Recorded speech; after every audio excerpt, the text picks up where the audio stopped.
look at the Arrowhead Mountain, even here from the left. It's just so beautiful. And this village here, about 860 people that live here. This is Grundafjörður. When you come back next year, we can maybe go here. There's a beautiful restaurant here on the, almost on the water.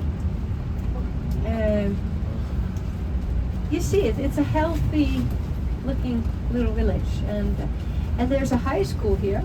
So a lot of the farmers' kids come here, and also one of my favorite cafes is here. We're gonna drive by it. It's owned by this Icelandic and Colombian couple, and he brings coffee beans from Colombia, and then they roast them here. And it's such a beautiful production because they name the name of the farmer that is cultivating the beans in Colombia. And they talk about the altitude they make it. It's so it's a really beautiful and respectful production, coffee production. So they roast the beans here, and so it's kind of half Colombian and half Icelandic, yeah, at least in terms of the process of the beans. So here is the high school, the yellow building here, very beautiful, nice school. Of course, all the kids are now on a summer break. You cannot get all the services here. Of course, they don't have healthcare, so they go to Ólafsvík. And they have a little grocery store here, pharmacy, the liquor store, very important. You gotta have a liquor store. And there's even a little bookstore / library, used books here, and a lot of cruise ships come here in the summertime. And we do sometimes tours for them. We drive from Reykjavik and we come and show them the area here. And I have to say, this town or village, they have really changed their approach with the cruise ships. They are super organized, and in the early days it was hard to come here, but now it's so organized. By the way, here's my favorite cafe, Valeria. Look at this here on your left. And when I come here, I try to support them, so I buy a lot of coffee beans. And I also support them before Christmas. I tell people, hey, maybe that's a cool gift to give them some homemade coffee beans, so to speak. And so, yeah, I love to support them. A very, very nice couple, and they have a little cafeteria there, so you can sit down. And you can see, of course, fishing is really big here as well, which is often the case when it comes to these little towns and villages near the sea. The south coast is sort of the only place where it's really difficult to have a harbor because they have the raging Atlantic Ocean pounding on the shores there. And even in Viking times, the south coast was the last to be settled because it was always hard to kind of find a safe place to land your boats.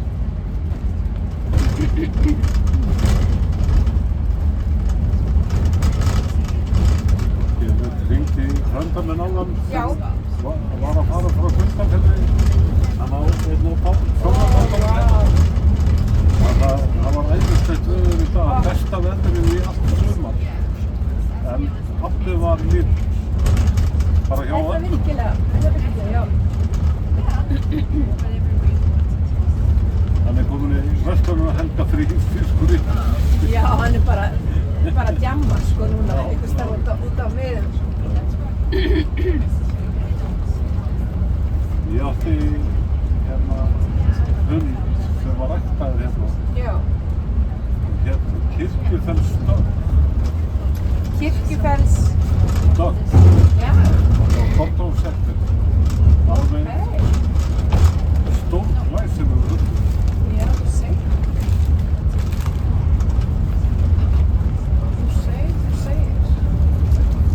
Já, ég hef gaman að hundum. En það er einn gætinn hjá ykkur sem er með hundina sinni. Já, Tómas. Hann segist laumast undir með hann. Hann stundum tekur hann með sér, sko.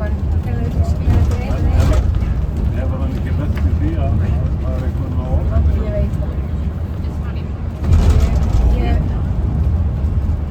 svolítið hissa, ég var eins og með bílstjóra og hann mætti hundi sinn og ég alveg bara wow. Og það kom kona til mér og sagði, herri, ég er með ofnæmi bara svo vitir. En hún sagði verður vagnir ekki, en það er bara fremst, ég reyndi bara að fara út aftast. En fólk er samt alveg elskaði hundin. Já. Það var bara ekstra þjóðfí og þetta var bara... Það var nefnilega hringt inn í gær líka, sko. Já. Út af, það var maður sem ætlaði með hundin í landsbyggðarvagn. Í hvað segirðu? Inn í landsbyggðarvagn. Já. Akureyrarbílinn. Já. Það er bara ekki lefilegt. Það er bara með þeim línuna. Það er ekki nema að sé blindra hundur.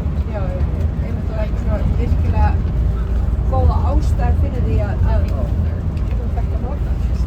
Þetta er svo langur tími sem fólk verður saman í bílum. Já.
Notice the bridge that they built in this sort of kind of closed up in fjord. So there's only this narrow entrance into the an exit, of course, if you go into the fjord.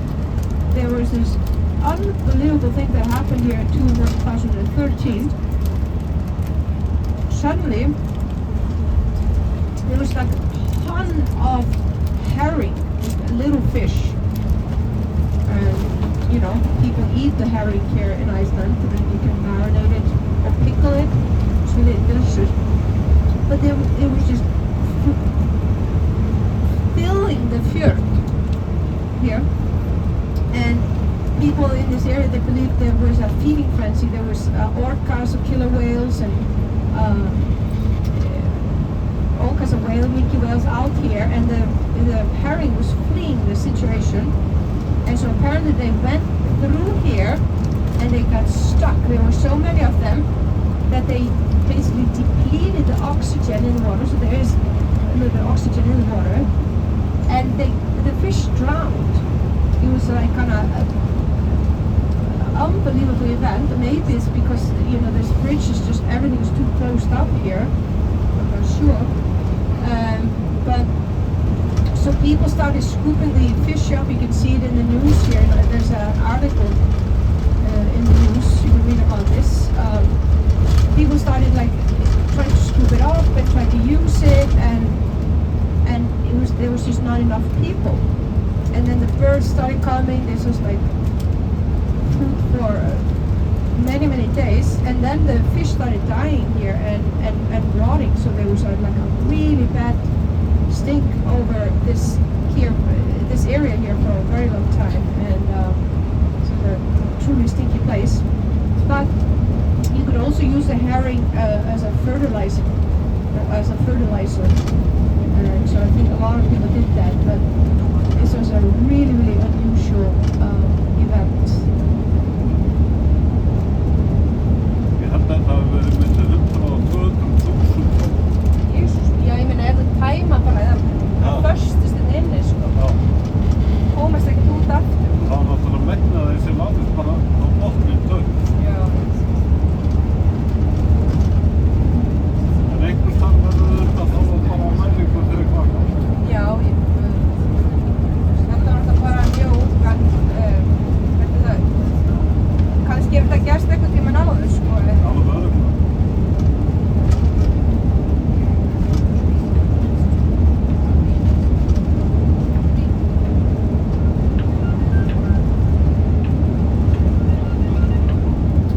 So we are now headed back, like I mentioned earlier. So we are now going to be driving to Borgarnes. It's going to take about an hour and 20 minutes. We're just seeing a sheep here, so we're just kind of warning the sheep, don't go running. Yep, there you go. Yep, go. You have to be seriously careful with them because they always have the right way. That's just life here.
saga about this farmer who comes home from Sweden, and he brings 2 berserkers with him that he had bought. And berserkers are those who can fight in a trance-like fury. You want to have a berserker with you in war. Also somewhat otherworldly.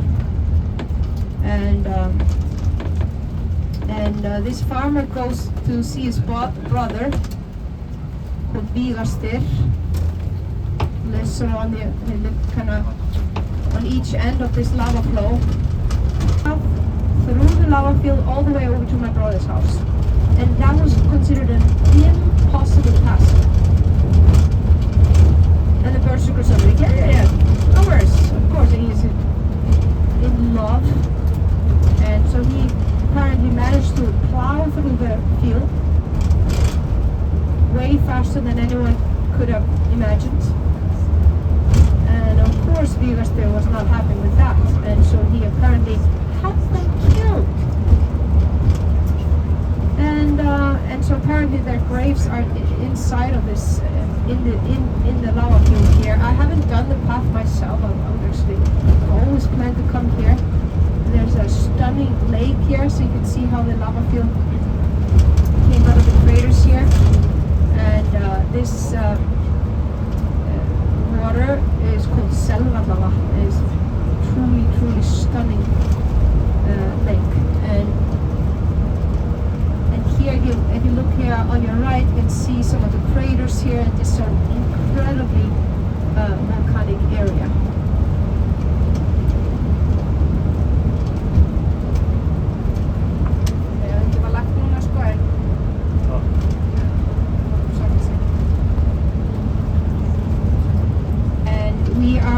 Crossing a mountain plateau here. It's called Vatnaleið, or the path of the water. As you can see, there are rivers here, and you're probably going to see some little baby waterfalls, and yeah, really beautiful path here, and lakes, and you can fish in a lot of these lakes, and you can get a fishing license. It's not like in the US where you can just get a fishing license and you can just get more or less go like within a state, and you can just go from one lake to the next. Here in Iceland it's a little bit more technical, and so you know, some of these rivers are extremely expensive, easily $2,000 a day.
really good. And here in Iceland, that's considered like a really thumbs up in terms of temperature. And yeah, so I haven't dared to look at the forecast tomorrow, but yeah, tomorrow is a big day. Like I mentioned this morning. A lot of people are going to be on the road traveling. Yeah, I'm hoping that we'll get a decent forecast for tomorrow. And of course for the weekend as well.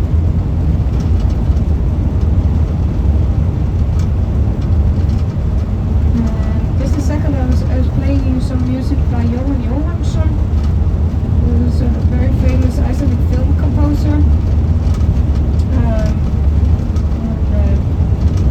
Scored a lot of films.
today we are, the world population is growing, so there's of course a compounding effect with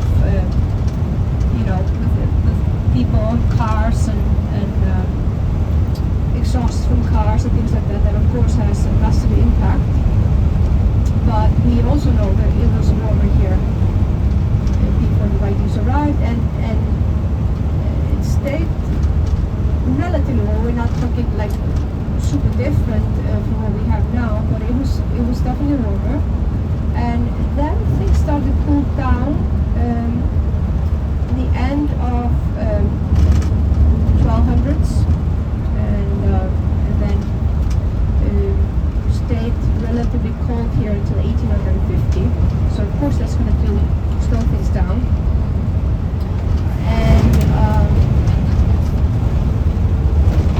And then of course erosion from volcanoes has of course damaged the forests, the lava flows, the flash floods, the ash clouds, ash falling on the ground and suffocating vegetation. Of course the weather, the winds that blow through here, and worth mentioning also sheep grazing. We have always allowed our sheep to roam freely as soon as we release them in April. And some say April is too early because the grass is barely recovering after winter. But a lot of farmers want to get their sheep out because they've been indoors, and then also because at this time in spring the lamb is giving birth to the sheep is giving birth to the lamb, and so they want to get out as soon as possible. So sheep grazing has definitely had impact. We've even seen that in an area called Frostmark where they start banning sheep grazing in the 1960s, and that area has been since then is completely transformed. They used to allow up to 2,000 sheep to go into that area, and then when it was banned, nature had finally a chance to recover. And so now it's very green over there, and natural forests start to grow, and yeah, there's a different wildlife and birds and things like that. Yeah, so there's not like one reason why